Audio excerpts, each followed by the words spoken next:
Our audiences are smart, and a slasher film audience knows what they're going to see a movie for.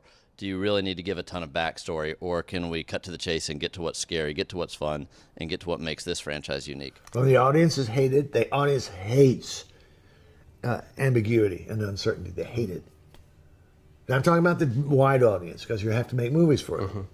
Hate it. They will punish you for it.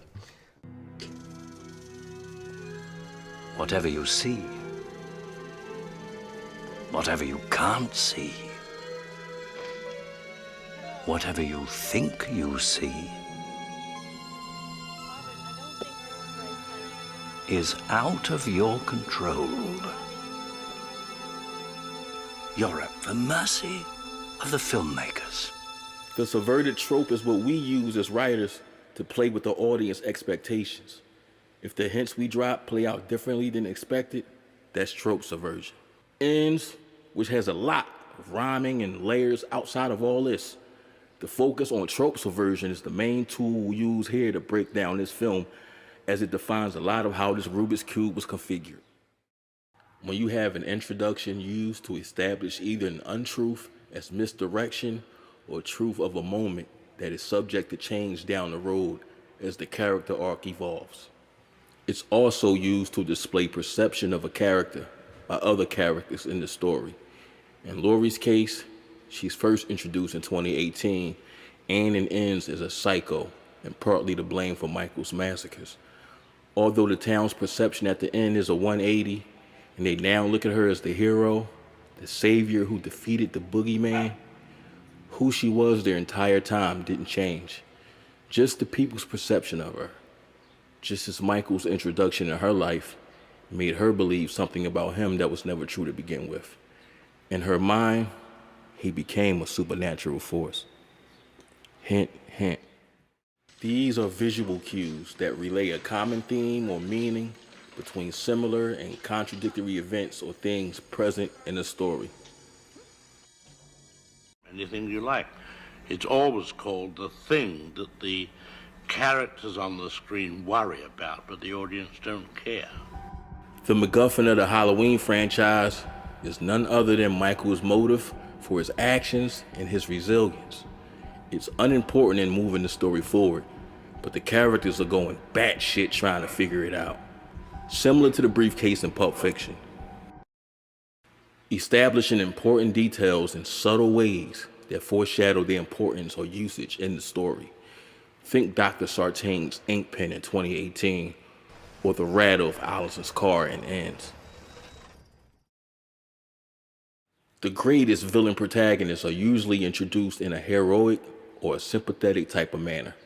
Think Leonard Shelby in Memento, Michael Corleone in The Godfather, Lou Bloom in Nightcrawler, even Carlito Brigante. Just burn it all to the ground. Oh, like a match. She called it suicide.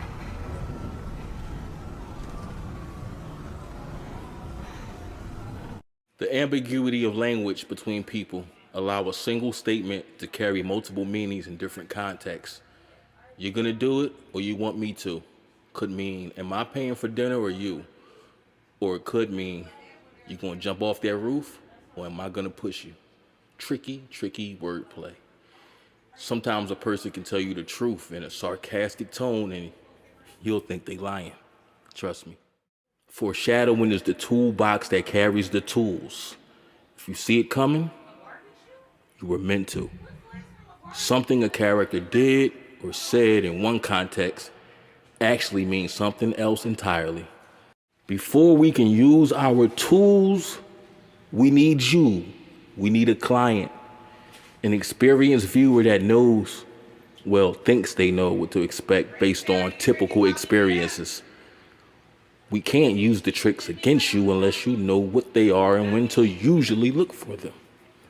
In the end, all the characters have a path in front of them and choices to make along the way. Suicide or cherry blossoms. As you watch the screen, your heart begins to beat faster. There's a fluttering in the pit of your stomach. Your throat is dry. Your palms damp.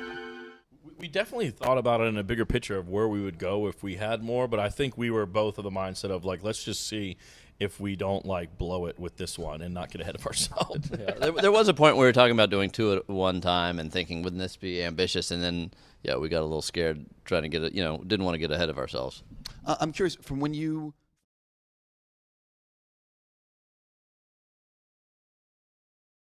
Could it be that one monster has created another?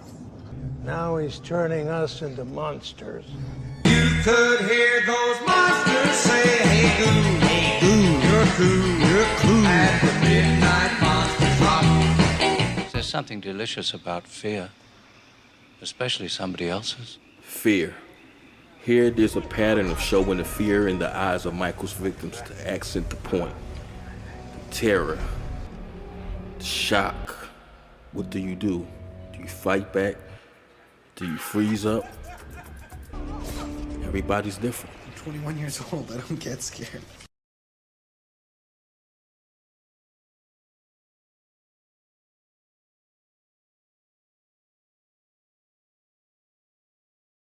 The more he kills, the more he transcends into something else impossible to defeat.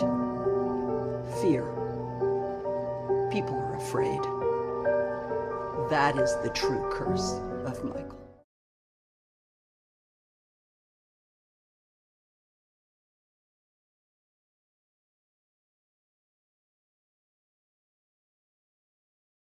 This is where we get to have fun with our tools. I call it the filmmaker funhouse.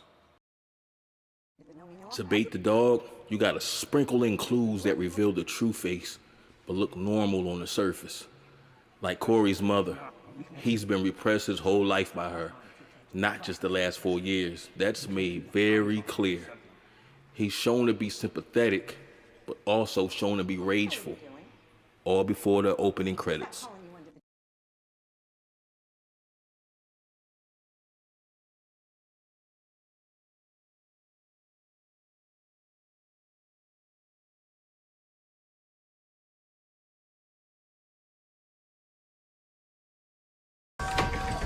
Corey, you're a lifesaver. That infectious smile, he's definitely a good guy, right? I wasn't shocked at all at what happened with Corey. The filmmaker set up this theme early on in 2018, and it carried throughout Kills. After all, just like in real life, where you start usually isn't where you finish. Jeremy's father at a piano. He's sitting in front of bars, having a drink. Now, the parents' costumes will come into play later with the plot. Just take note for now, by the way, Dad is playing Toccata and Fugue in D minor. Here, it's an infamous motif for film villains. Think Dr. Jekyll and Mr. Hyde when you look at Jeremy in the opening and Corey as the film progresses. And here, the trope setup begins. Now, the trope-savvy audience already reads this view as implying impending doom. So now, the when, how, and who starts to take shape in our minds.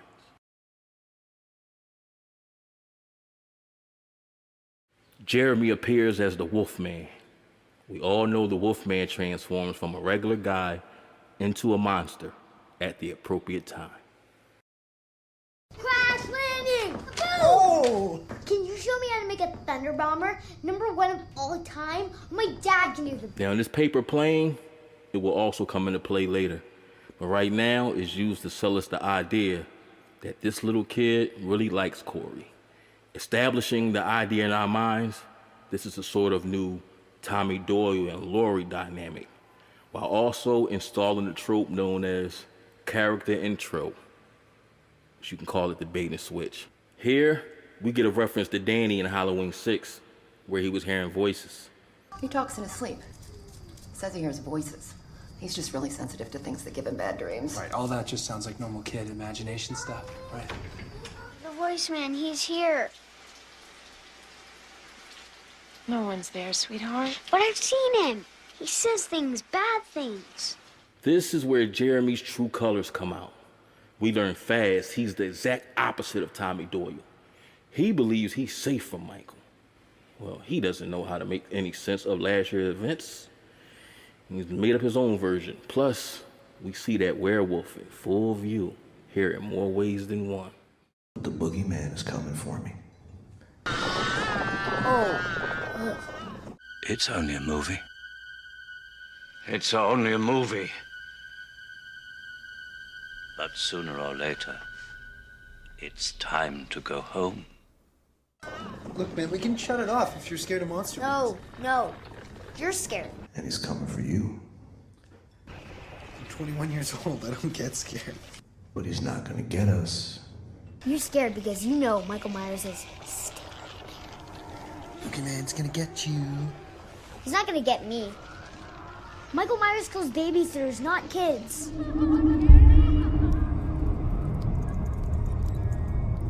Is that Dennis's mask? Not this time, because we will never succumb to fear. Make no mistake, these are John Carpenter movies. Now, they may be David Gordon Green's work, but they're designed the way Carpenter designs his movies, down to the characterizations. Let's dig in, shall we? Corey has a decision to make here. Dad said to help myself, plus this kid's an asshole. Do I take the beer or the milk? Decisions. You have a choice. Wait, has Michael returned again? Who is in danger? Jeremy or Corey or both? And it's not far-fetched the shape has returned again and our new babysitter is in trouble, or that the asshole kid we just met is just fucking with him. And with the knife missing and the quick shadows moving just out of Corey's sight, it's totally believable. Mikey could be back with his old bag of tricks. I'm 21 years old. I don't get scared.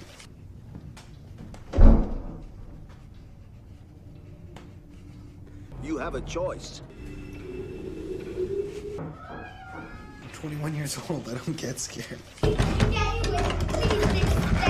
Jeremy! You got me, buddy. Here, let me out. Are you scared? I'm 21 years old. I don't get scared. Let me out! Let me out of here! Think you can come around here and scare us? Here we see Corey's cocky smile from earlier at the thought of this possibility. It's withered into a fearful, real face he seems to have been hiding behind long before this night. He hears the kid's screams. He sees the knife. Choices. Does he turn around and run for help? Or does he gather his courage, pick up the knife, and go save the kid? Hell no! Turns out the kid is a fan of the boogeyman after all. And the little shit decides to make Corey pay for turning off the thing. No, not the thing. And not the thing, but the... Never mind. It's Halloween night in Haddonfield. When terror is supposed to be fun. When we hide behind masks and we pretend we aren't what we are. I'm 21 years old. I don't get scared.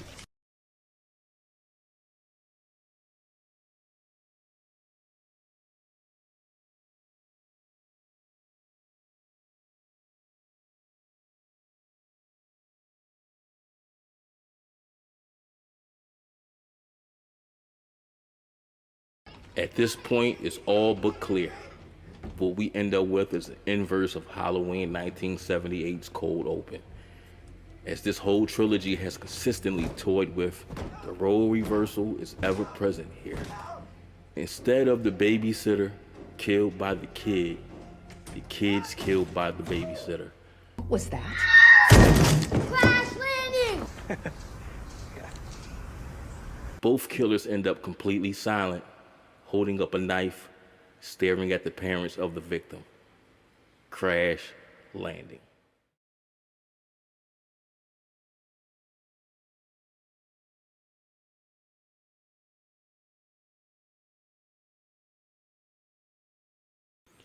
The blue font is a nod to the original Halloween 3, Season of the Witch, and the pumpkins are a visual symbol for the principle and theme carried from the original Halloween up until now.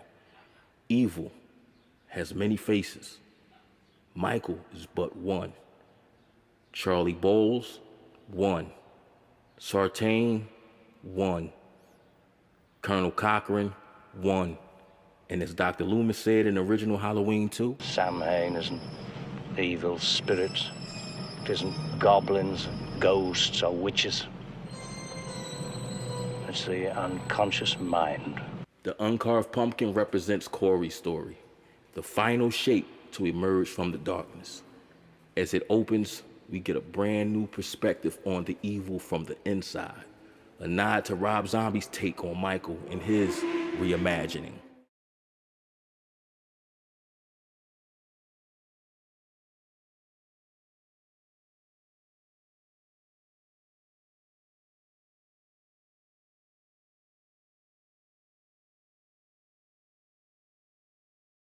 He's waited for me. I've waited for him. Michael Myers was pure evil. He took our dreams and turned them into nightmares.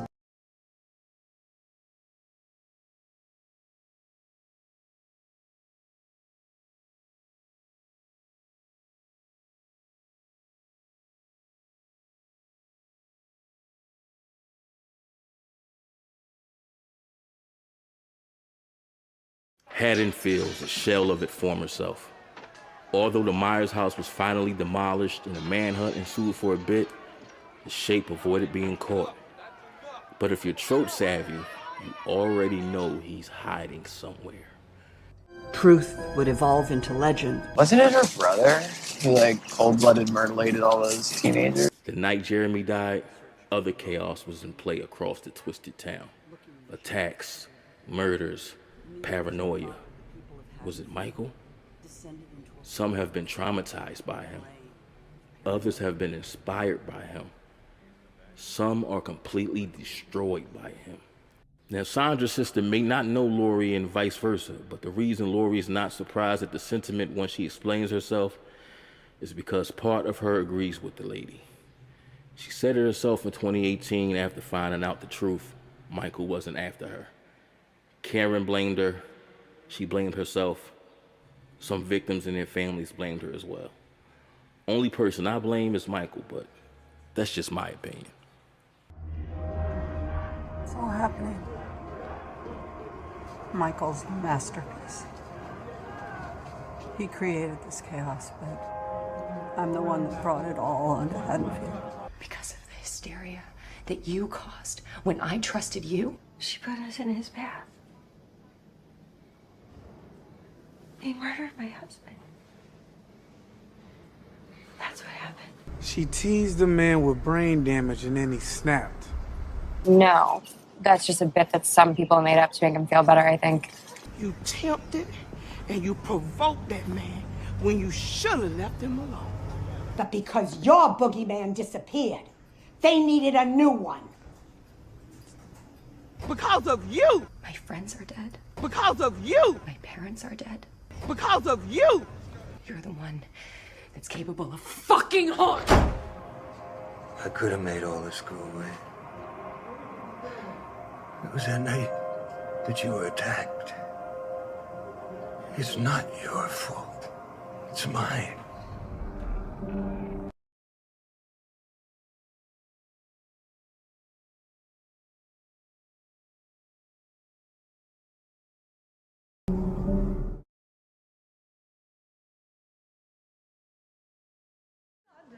My son Oscar, is he here? I got a call. I'm his mother. Is he alive?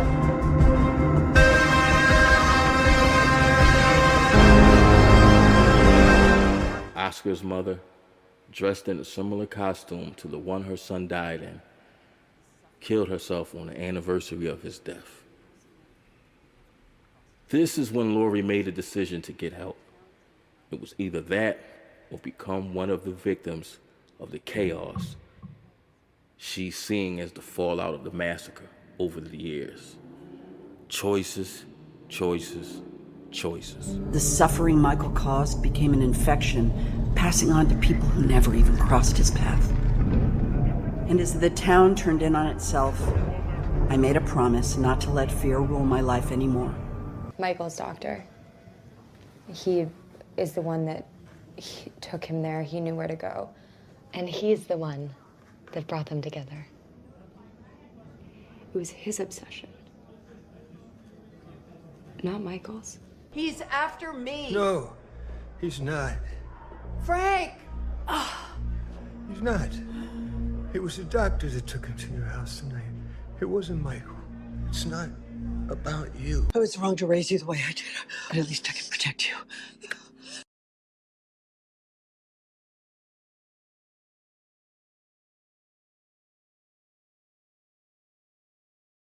I bought a home, a place to live with love and trust. Not a trap, not a place to hide. I've buried the ghosts. I've buried them in this manuscript. I don't want to practice medicine anymore. Here we see a plaque Karen made for Lori in the 1st grade, along with her picture as Lori's screensaver. She's done anything but forgotten her baby girl. Lori is writing her memoir, and she's making it a point to separate Michael and his personal evil from the concept of evil itself. See, Michael is an evil person, but he's not evil all unto himself. Destroy him and evil will survive, as it has before him and will after him. The influence of evil has corrupted her, but it's up to her to decide if it wins or loses. Choices, choices, choices. You have a choice. Now, for those who thought David Gordon Green was speaking literally about the pandemic, here's what he's getting at. It's a metaphor for how negative energy spreads. This is saying the same force that he used to kick that door open is the same he used to break this bottle. He's becoming consumed no matter how well he tries to hide it.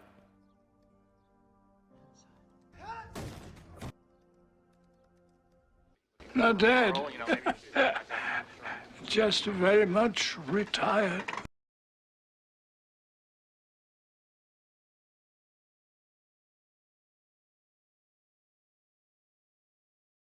We first meet Allison's ex-boyfriend here.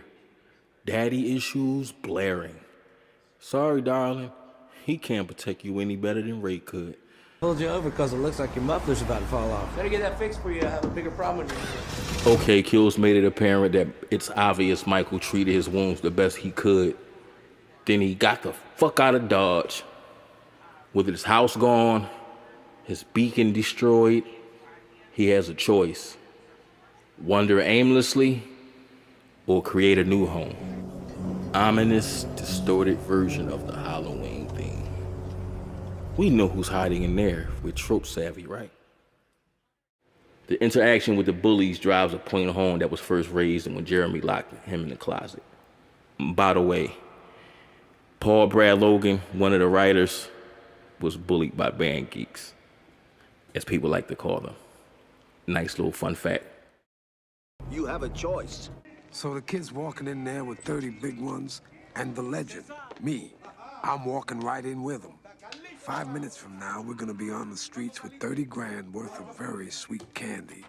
More than enough to put me right back where I just come from. Now, Corey, he could have sat quiet, once realized it was a prank, and let Jeremy get caught with him locked in the attic. Sure, but he chose to rage and respond like he did. Here, we see the same repressed anger cause him to squeeze a glass bottle in his bare hands until it shatters. Now, he hasn't met Michael yet, so it's not some sort of transference of evil, just something already within him. Note his hand. The infection of evil and its symbolism evolved from this point on. So do you want to do it? Or you want me to? This is another rhyme that will come back later, with a more important and pivotal meaning for the story. Here, Lori just alludes to helping him get a little fun on his recent tormentors. You shouldn't let that guy talk to you like that. Your vulgar-ass boss acted inappropriately. You need to start standing up for yourself in this situation. It's gonna make you sad, even if you don't think it does. Allison sees Corey in person for the first time. And while tending to his wounded hand, she reminds him to not let it get infected. You don't have to fix it right now. I don't have my stuff, but I am at the shop tomorrow. I can fix it there.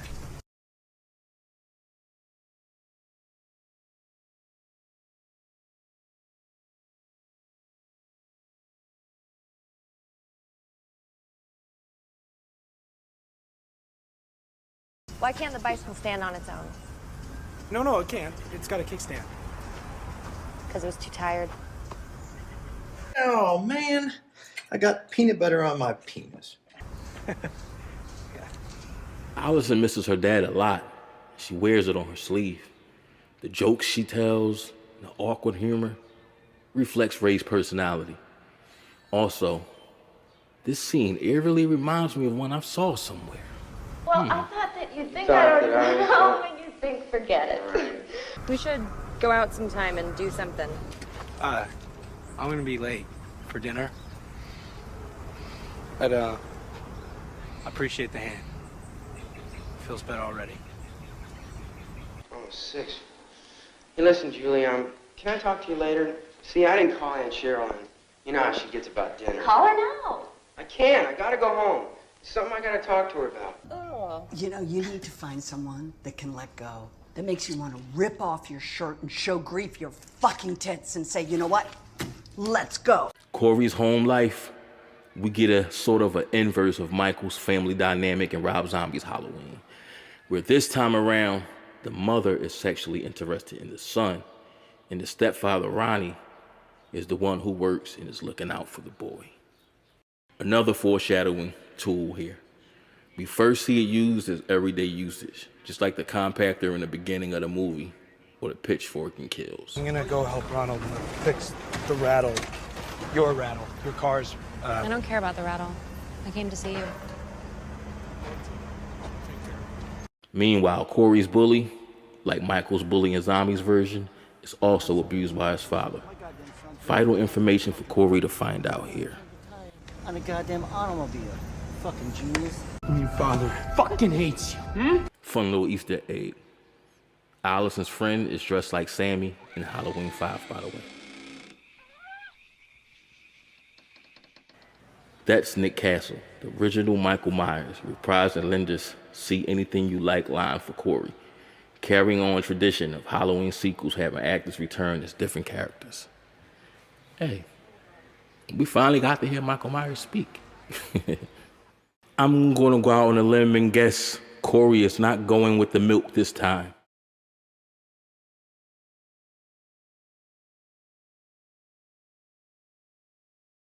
This scene with Corey on the floor is foreshadowing the ending right under our noses. Back to Jeremy's parents' costumes. The mother is still wearing the same outfit she wore years prior when her son died. In contrast, the husband, as we will see later, isn't frozen in that time. She just knows it wasn't an accident. Look out for that coming back later too.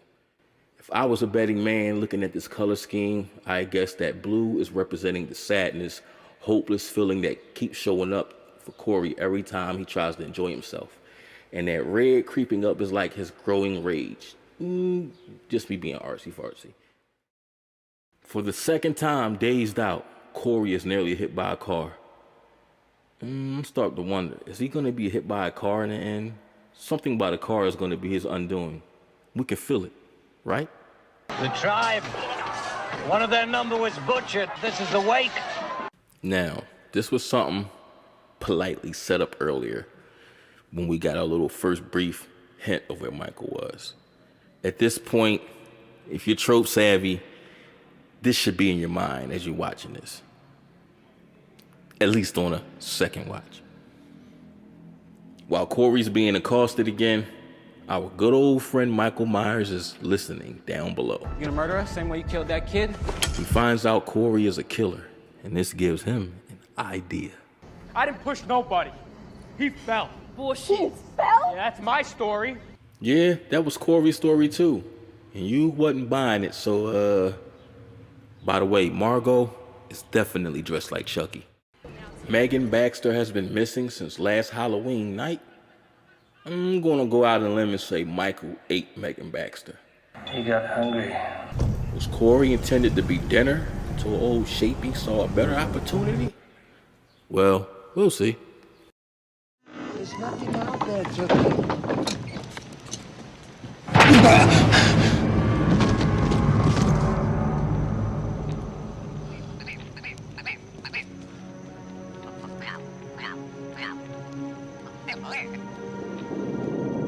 Now, It's never been outside of Michael's character to let a person go if it benefits him in some way. I mean, he spent most of his life locked up and has never killed anybody while he was in there. Well, except that one time. Wander around. No! Oh,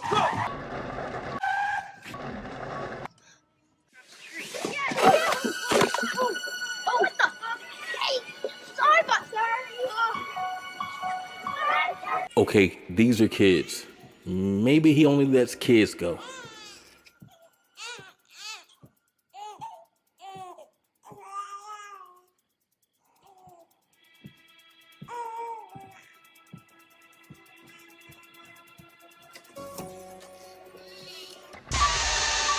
Side note, Tommy's back there so focused on his smashed pumpkin, he doesn't even see the shape just feet away from him. So close. Believed to be at large in Haddonfield. This is Robert Mundy, live.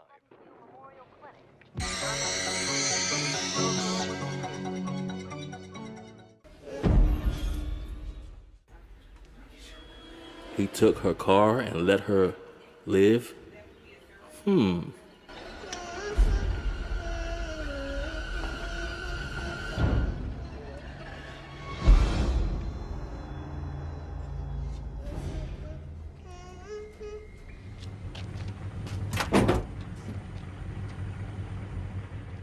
Okay, I can explain this one. He likes rappers. That's my story. Did I mention how Michael tends to not kill everybody that crosses his path?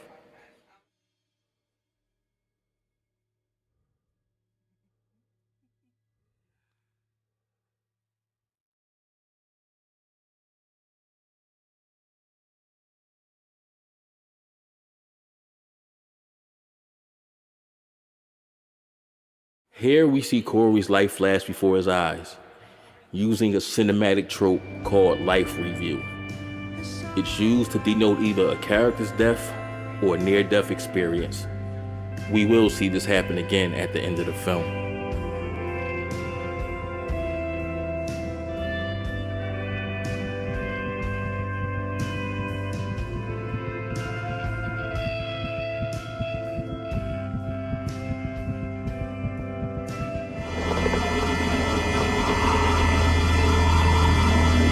We're the same, you and me.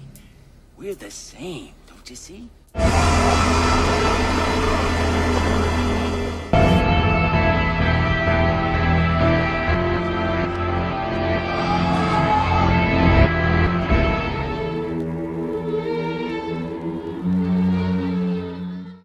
By the way, this is a homage to Halloween 3 as well, coming out of the tunnel reborn. Will Corey return to town and sell out the boogeyman? Or will he keep his secret and continue down this path? Choices, choices, choices. Let him go. What? Let him go. Get him out of here. Any other time that punk would die, but I can't do that shit no more. To march 1,000 paces in that direction.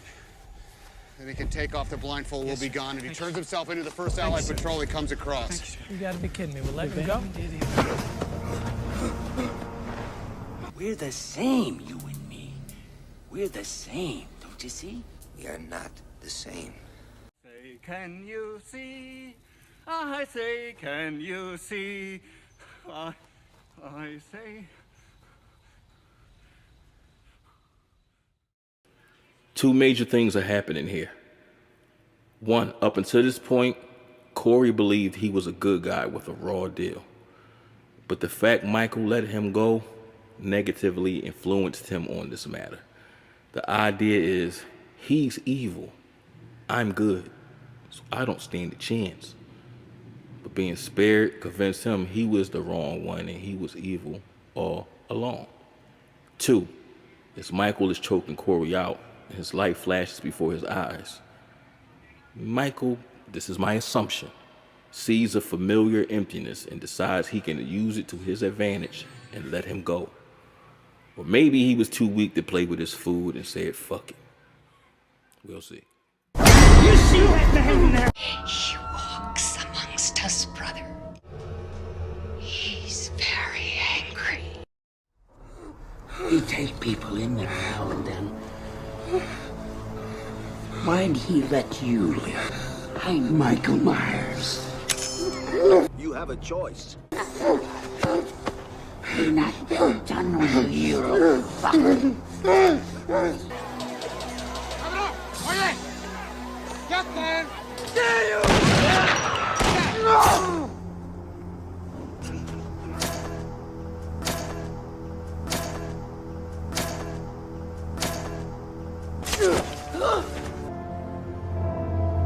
Look, stabbing the guy once, that was self-defense. I give him that. But the other two, that was on purpose. He's beginning to feel as Sartain did when he attacked Hawkins. So, this is what it feels like.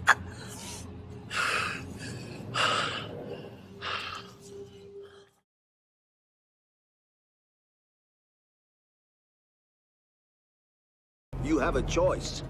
This scene is used as misdirection. Did Michael literally give Corey powers? Did he jump bodies? Is his hand healing now? Willie the Kid visually revealed for the first time. Although we hear him in the opening of Ends and playing throughout the scenes, his cameo is in Kills, outside the bar after the mob chases Tivoli and he crashes the car. W-who? W-U-R-G. 94.9 The Urge. Haddonfield's home for rock. I'm Willie the Kid and there is nothing you can do about it. W-U-R-G. 94.9. Giving you The Urge. With Willie the Kid. Haddonfield's home for rock.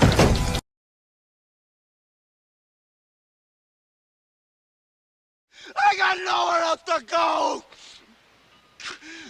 I got nowhere else to go!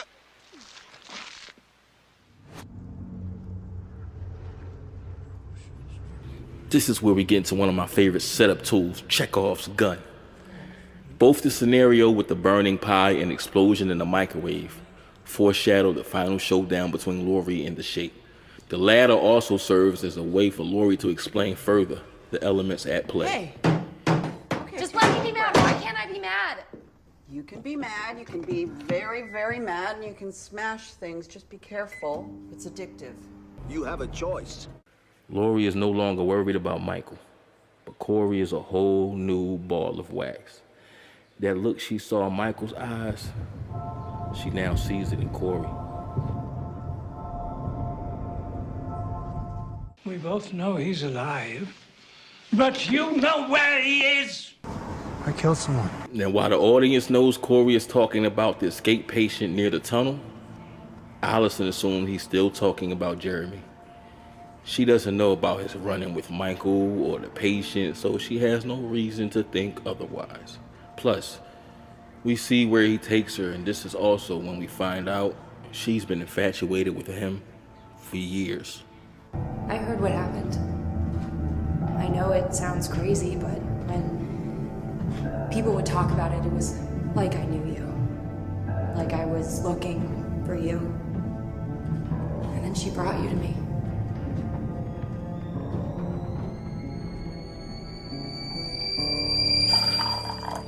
Although his mother isn't wrong about the townspeople's attitude towards her son, she's still full of shit.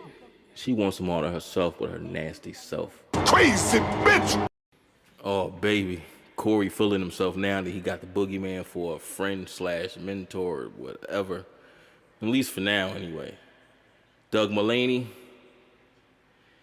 he used to be Allison's stand-in for Ray. She got a new protector now, though. Goodbye, Doug. That's what you get when you fuck with the Mulaney's. Hey! You don't fuck with Doug Mulaney! You say it was an accident. But I know what you did. I know it was no accident. It was no accident. You hurt my little boy because you got mad and you lost your fucking mind. You butchered my baby! Oh yeah, Michael definitely carved that. Such an ego you have, Mr. Shapey. I don't think Mike had to fight in a long time, though. Probably catches the random straggler here and there when they too incapacitated to fend him off, and presto, dinner for a few months. Here is confirmed Michael is rusty. This scene serves two major purposes, though.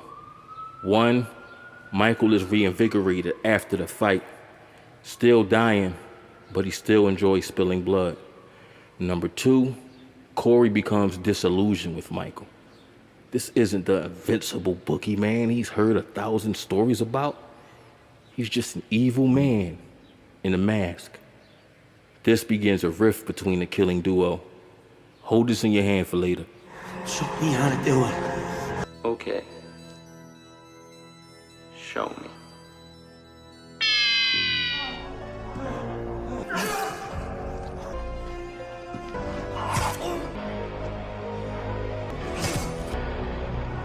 Like Laurie in 2018, Michael's influence has rubbed off on Corey. Why? Why are you protecting him? Look at me. Did Michael Myers let you out? Or did you escape? Do it!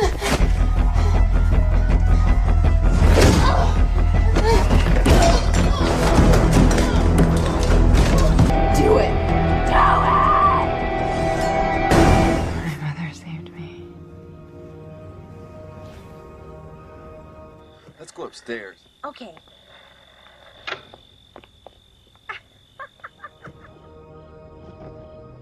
Laurie's in shape mode again. Stalking, watching. This is a shot swipe from the original where Michael watched Judith as her boyfriend headed upstairs. Laurie has no clue Michael is back though, so he's safe for now. We're back dealing with Chekhov and his gun. We knew when we saw the text under the table and she mentioned she'd get him a mask. We was going here, right? But right here, this is saying, yes, Corey's about to do exactly what you don't want him to do. And yes, he's gonna use this to do it. We heard about Dr. Mathis' parties, and overall we can see the kind of creep he is.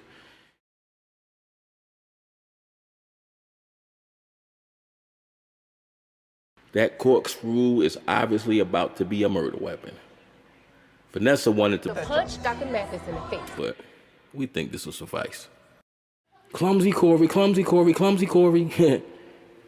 Corey gets caught in the act and he panics. The student is fucking up on the job, and here comes the master. Though he doesn't speak, his actions are loud and clear. Corey looks on in amazement as his teacher shows him how it's done. Stealth and fear.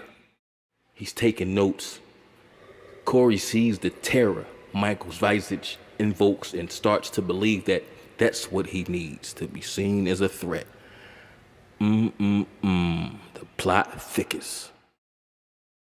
Remember, his dad is in a bar having a drink, but he's here to confirm something important, some information for Laurie. They both noticed a change in him. That full of life look that he used to have in his eyes is replaced with emptiness. The contrast here is the father doesn't believe this was always who Corey was. Maybe not totally, but the mother for surely does. After the accident, I'd ride my bike over here and I'd sit up on this roof. I watched him for 15 years, sitting in a room, staring at a wall, not seeing the wall, looking past the wall, looking at this night, inhumanly patient. My mom used to make me go over to his house to play. She felt bad. But he would just spend the whole time staring out of his sister's bedroom window. Waiting for some secret, silent alarm to trigger him off. And I'd look up at that tower.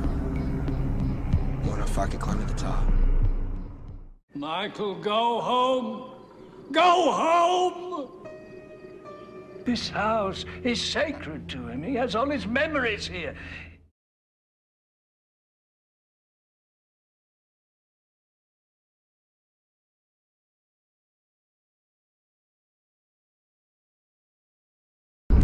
Was summoning me, like a watchtower, a beacon, calling me to live my old life, to be happy again.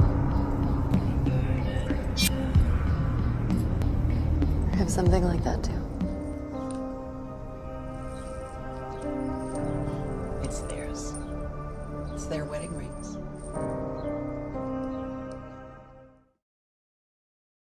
Don't move. Don't let it get infected. Is it infected? Is your hand infected? Infected.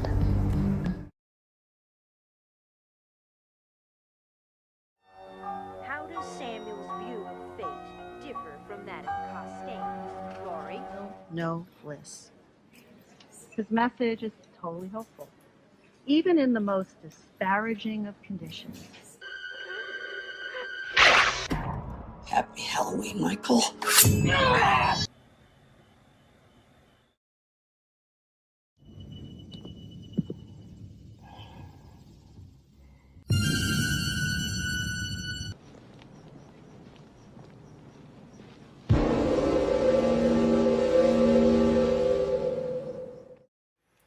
This is still us as the writers playing with you. Is he evil? Is he not? Was he made that way? Was he born that way? Who knows? Will we see? Let's keep watching. I think at this point it's kind of obvious Corey is a foil to Michael and Laurie. We learned early that Corey is much like Laurie in Halloween 1978. She's repressed. He's repressed. The difference is all in contrast in how they handle it. More on this later. The movie's about the revenge of the repressed. And Jamie Lee has a connection with the killer because she's repressed too.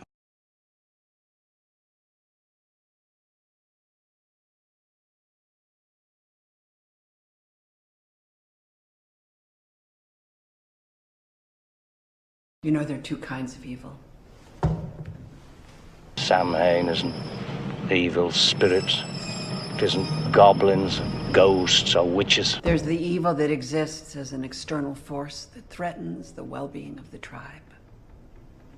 Survival depends on understanding and awareness and fear of physical threat to our daily lives. It's the unconscious mind. We're all afraid of the dark inside ourselves. The other kind of evil lives inside us, like a sickness or an infection. It's contagious, right? It's more dangerous because we may not know we're infected. I'm the bad guy? Yeah.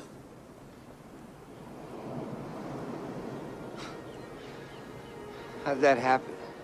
You need people like me so you can point your fucking fingers and say, that's the bad guy.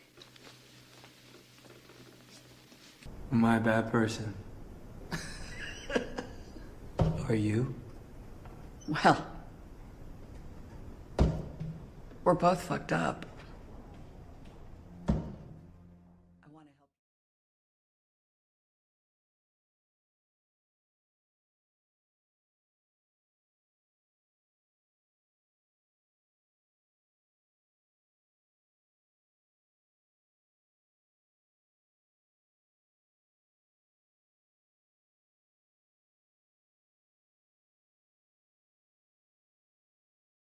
So do you want to do it?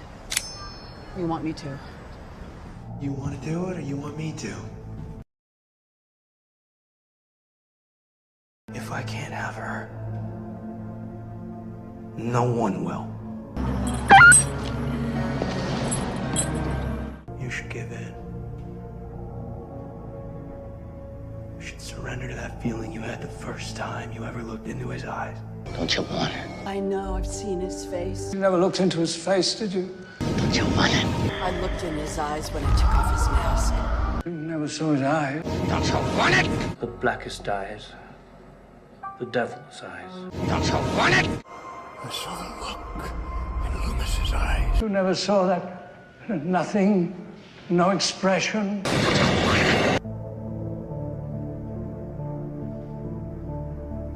You secretly hope Michael comes back for you. Make you feel good, huh?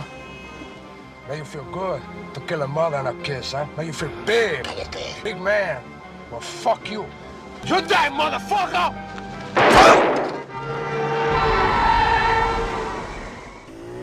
Tonight, then.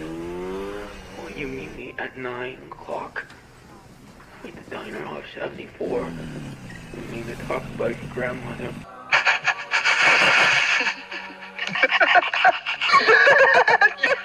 Pretty big cunt. Pretty big cunt. He wants to kill me. What? Yeah. I can't take it anymore. It's time to say goodbye to Haddonfield.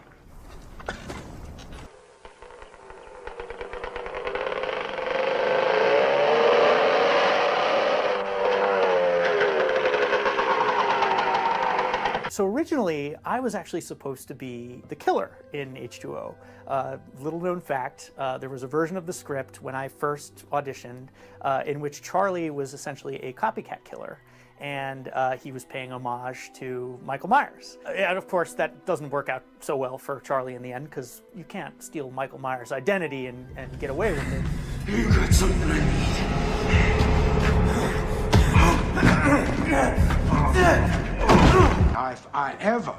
If I ever see you here again, you die. Just like that. You fucking in the history books, that's what you are, man. So you might as well fucking kill me now, because if I ever see you again, I swear to God, I'm gonna fucking kill you. I don't like that shit. For sure, bro. I'm just a man, and I always matters. What could you now? I don't like that shit. For sure, bro. A man in a white mask. Or was it more than a man? You don't believe in the boogeyman?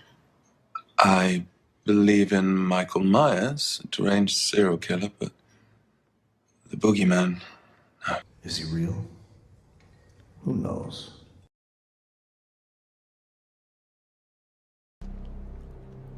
I don't like that shit.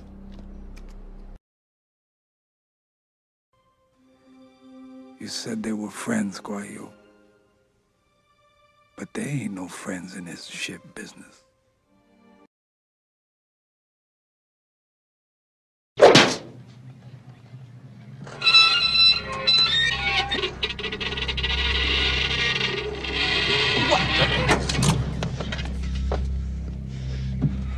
Okay, asshole. You wanna play?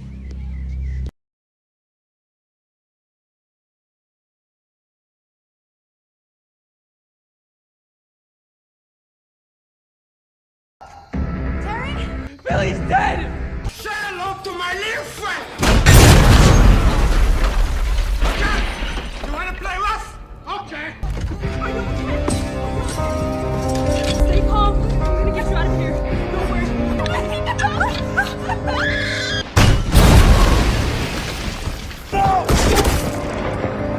Stacy's dead. You're dead too.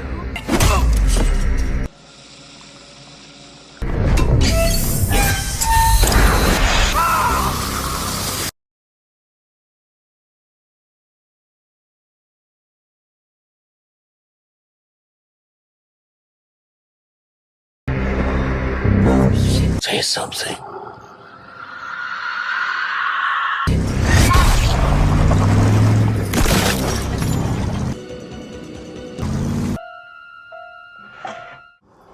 I have laundry.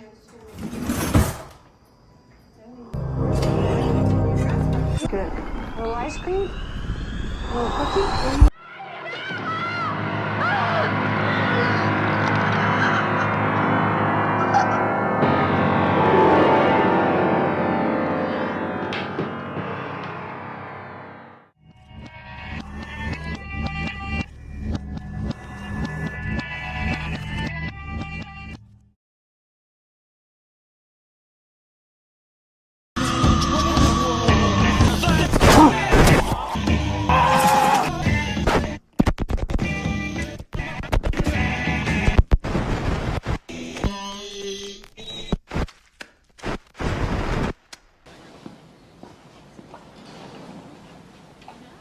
Thought you quit drinking.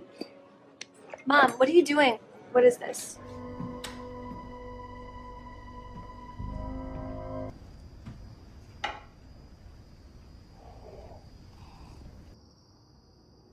Now you'll come, won't you, Michael?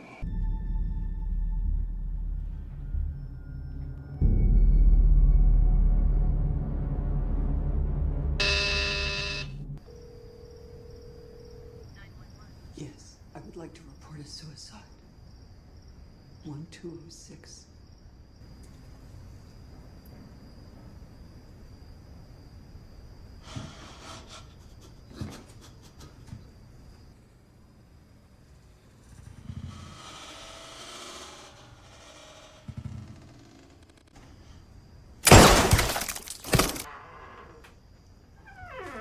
you really think I'd kill myself?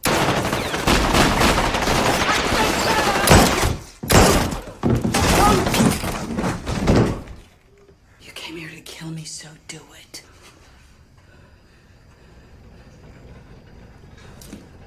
I would have got you.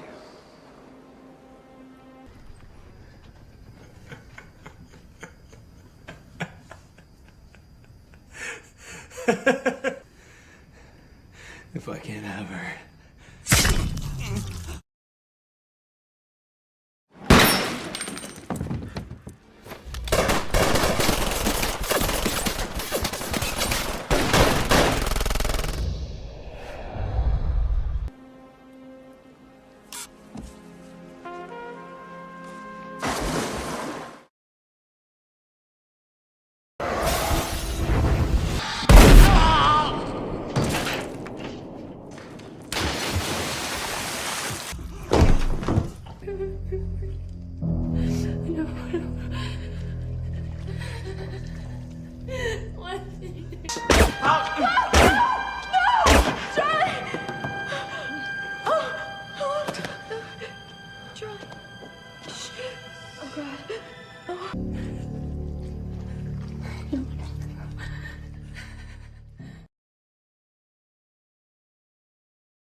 Poor Lori, sitting feeling defeated.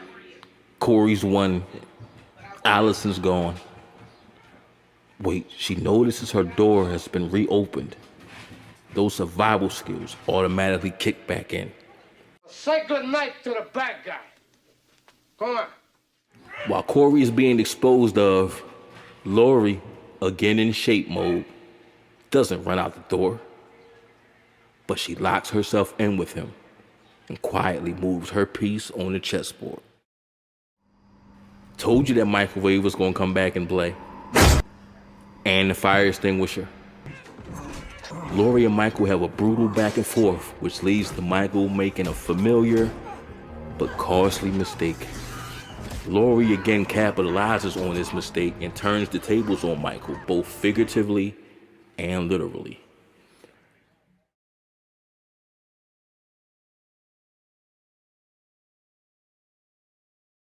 Get him!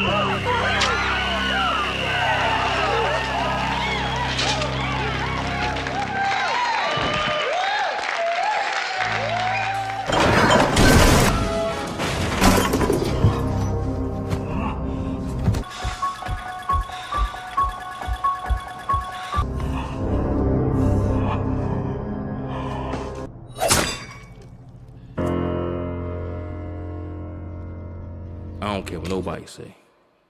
That is one strong motherfucker.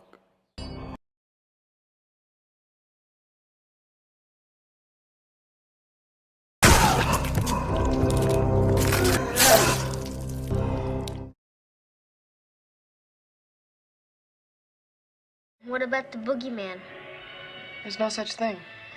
What's the boogeyman? As a matter of fact, it was. You don't believe in the boogeyman?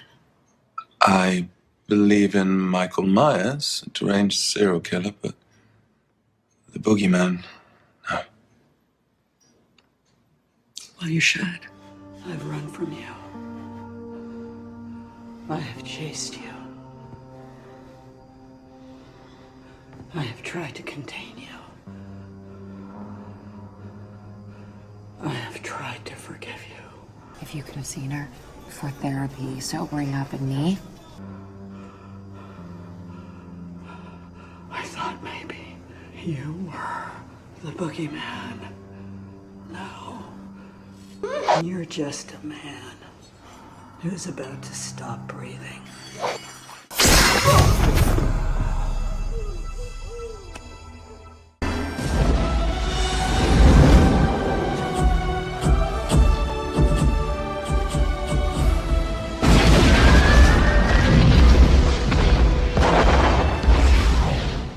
As Lori light flashes before her eyes, Corey was right after all. Lori has been hoping Michael would just come back and finish her off since the 2018 massacre. Knowing he's dying, Lori is ready to go as well. She's tired of the guilt, the running, the chasing, the bloodshed. She misses her daughter, so she gives in. But Allison has other plans. Oh, Shit. I'm not gonna let this happen to you. I'm not gonna let this happen to you.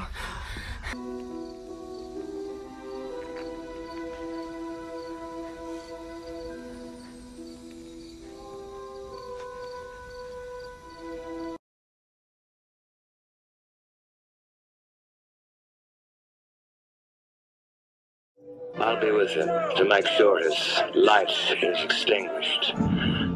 My ear on his chest to hear for myself that his vitals no longer function. Michael. He's dead. I'm not dead enough. What are we gonna do? Cancel Halloween? This is not how it works.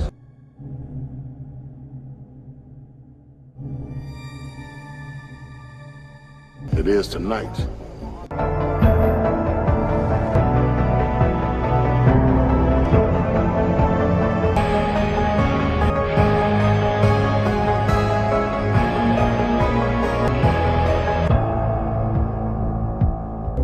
I'll be with him to make sure his light is extinguished. My ear on his chest to hear for myself that his vitals no longer function, and immediately incinerate the body. It needs to die. It needs to die.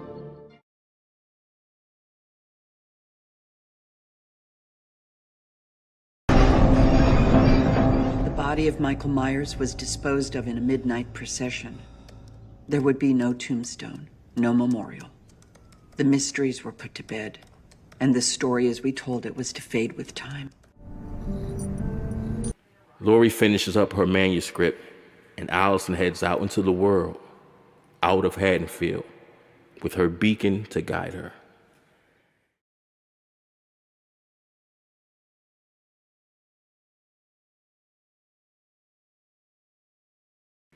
It's safe to say Lori chose the cherry blossoms.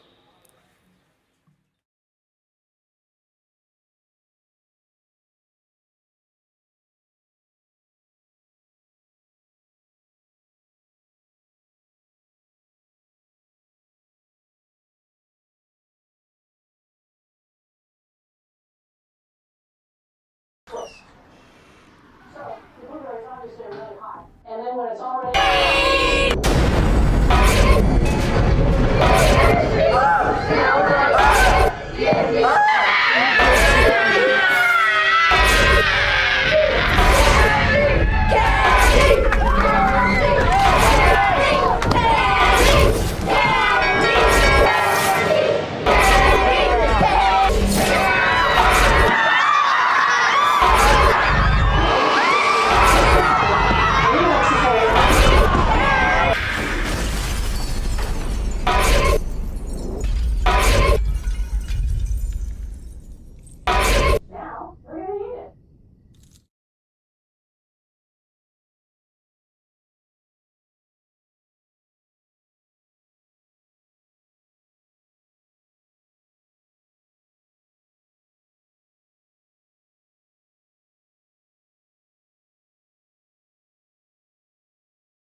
It's always got a face and a name.